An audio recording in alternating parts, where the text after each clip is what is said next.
It's beginning to feel a lot like Christmas. Cold is in the air.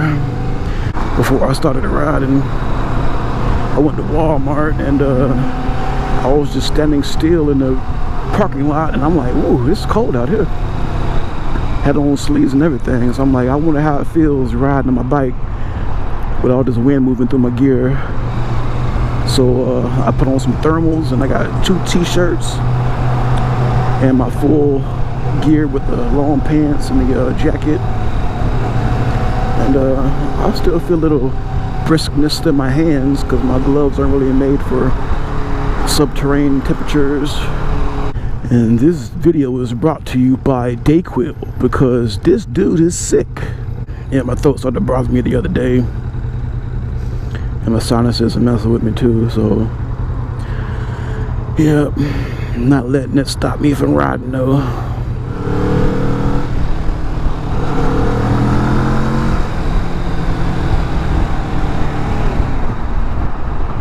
See, when that truck came up, I had to make my presence known. If it wasn't, then I was going to try to pass. But at the same time, you got traffic up here slowing down, so you know, you got to play it safe. It's these freaking snowbirds, man. Every year around this time of year, as soon as daylight saving time hit, traffic just backs up unbelievably, and people can't drive worth a dang, man. I'm like, what? And for those of you who don't know, snowbird is not a derogatory term.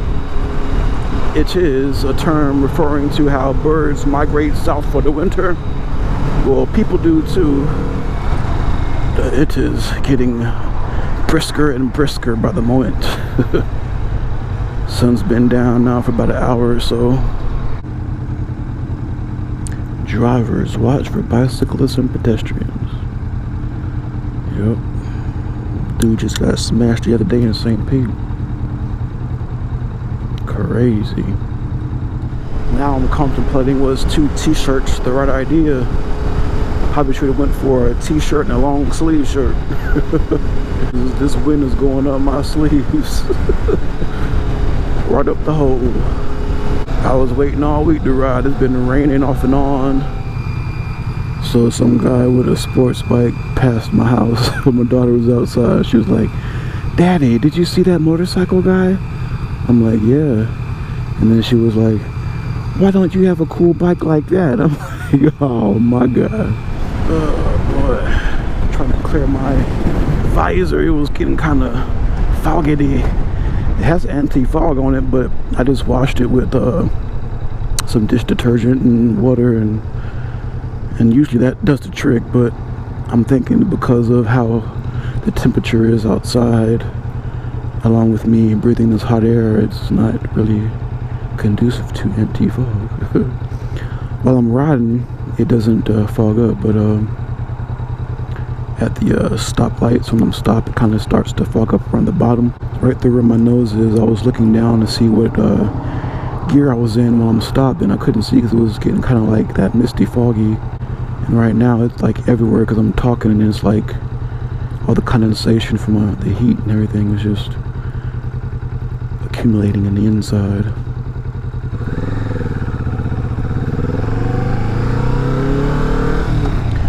And let's see how long it takes for it to unclear.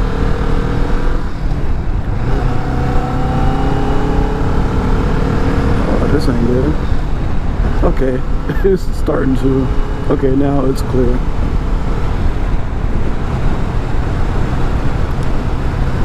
So, yeah, take that into consideration when riding in colder temperatures. Although that your visor says that it's a anti-fog visor, everything isn't always 100% foolproof, you know. So, whew. Did I open these vents up again on my jacket? It's getting cold. Woo. I think I really should have brought some clear, hard glasses, like some safety glasses, just in case. For, I mean, like, this visor isn't that dark, and I can see good at night. But for when it fogs up and these colder temperatures, it's always good to have an emergency hatch. You know what I'm saying? You lift that piece up so that you can get some clear visibility until it clears up and stuff. But I don't want to take any kind of pebbles or nothing to the eye, because as cold as it is, I don't see no bugs. They all hibernating or something. They all huddled up. But these rocks though, they don't sleep. I'm a big time procrastinator. I've been saying that I'm gonna see how it feels to get these mid-reach pegs put to extended reach, and I have not did it yet. But usually when I'm riding for like 2 to 3 hours or so, I'm pretty much good with that. But anything that's like 4 or 5 hours or more, it starts to really get on me. Like when I took that trip to Daytona, it was fun, but it really killed me though. And those long rides, I need a little bit more comfortableness. But these short rides, what I got right here is pretty fine for now. I'm not too sure I'll be able to do 60 on 60 tonight. Am I the only one that experiences less traction on the light colored cement versus the black top? Please leave your thoughts in the comments. Because for some reason, anytime I'm on some light black asphalt, I feel all the traction in the world usually. But then whenever I'm on that light colored stuff, it's like that the interstate is usually made of around Tampa, I don't feel as though that I have a lot of traction for some strange reason. I'm not sure why. Oh, and this is another reason why I don't really ride in groups when I ride my motorcycle. It's because some people are faster than others, and in order to keep up, sometimes you have to go outside your comfort zone. And when you ride the motorcycle, that is the last thing you want to do, is ride outside of your comfort zone. You know, that peer pressure stuff, that's what gets people hurt. I'm not down with that. But if you're gonna ride slow with me, hey now, man, this wind is like, whoo.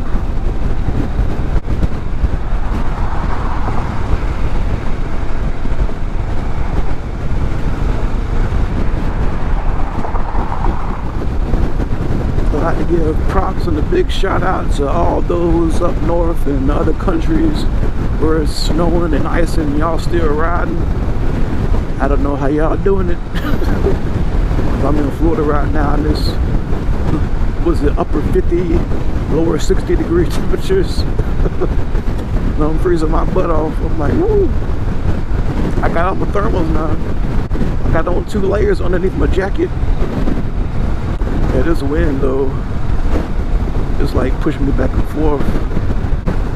Yeah, most nights I'm able to go at least 60 over this, but right now I can just feel the wind pushing me like waves, back and forth and back and forth. Ooh, wind, man. Oh my gosh. The temperature just like dropped, like I don't know how much, as soon as I entered into Clearwater. Woo, shucks. Guess I'm gonna take a bit of a rest stop up here at this gas station.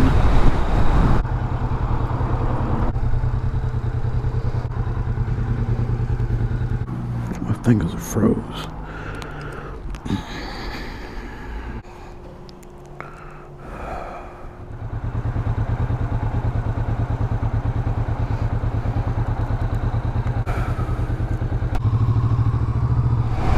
Tijuana Flats. Man, last time I went there, I was call myself a person who loves hot sauce. And like when I go to Taco Bell, I always get the fire sauce, because all of it to me is just flavor, you know what I mean? It's not hot. So we go to Tijuana Flats, and they got this sauce called the Death Wish sauce. Yeah, they named that sauce properly. And let's just say that they didn't have any milk on hand, and the best thing they could do is give me a cup of sour cream, and I coated the spots that burned. And never again will I try the Death Wish sauce. Guess I gotta get home before my Dayquil wears out and my nose turns back into a pumpkin. If that makes sense. You know, it seems like right now I'm getting to the point to where I'm used to riding a motorcycle. I don't consider myself a pro at all. And there's times where I ride slow because I don't feel comfortable. And I think that's a healthy fear, because it helps me stay out of trouble. And yeah, I'm feeling like stuff is becoming natural now, where I don't have to overthink it. Because the last thing you want to do is to become complacent when it comes to your safety. My fingers is freezing.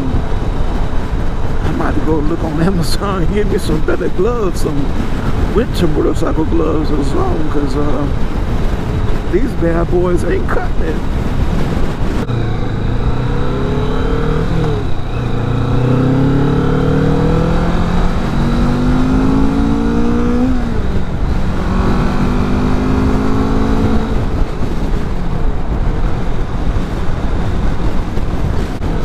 Note to self, do not ride at night during the winter time unless it's one of those 70-degree nights.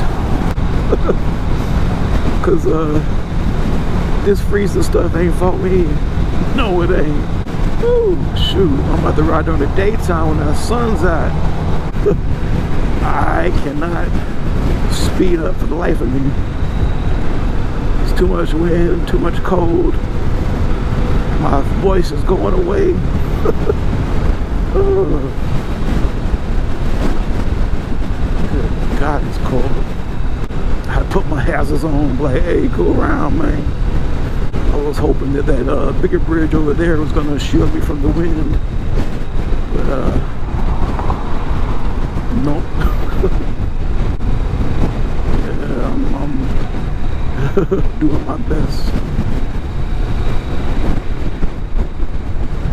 Ooh. I'm only going like 38 miles per hour, and this wind is like pushing me back and forth. I'm having to try to tuck down some, and it's like bad, very bad. This is me riding within my comfort zone. This is not comfortable. I didn't get a sports bike, I got a cruiser, but I'm riding like a sports bike right now. It's because this wind and all this water, and I'm pretty sure I will not be able to swim with all this gear on.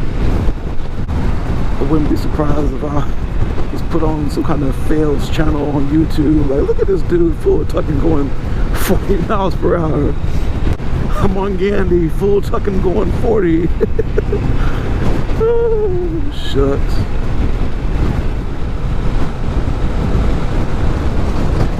Ooh. Ooh, up at the top, it's blowing hard. Ooh.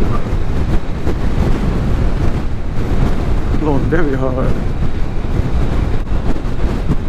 And to think I was gonna ride across the Skyway tonight. Nope. And this shall be the last time I do this when it's this freaking windy. That wind is kicking like karate. God, maybe we want to stop by Walmart and buy me a sweater or something underneath this jacket. Ooh, it is brisk out here. Well, it's amazing how this architecture is, how they could balance all that weight and make it look so nice and be so safe. Big old semi trucks and all kind of cars, hundreds of them all at one time, and hold all that weight, last all them years. We gotta give it up to the engineers. I was looking out for those metal slabs of metal because they had some of those up here doing this construction, and I seen a video where this one guy was riding a motorcycle over one of those metal slabs and he busted his butt so bad. Alright y'all, if y'all have any comments or suggestions, please leave them in the comment section. If you haven't subscribed, please subscribe. It really helps me out. And as always, thanks for watching.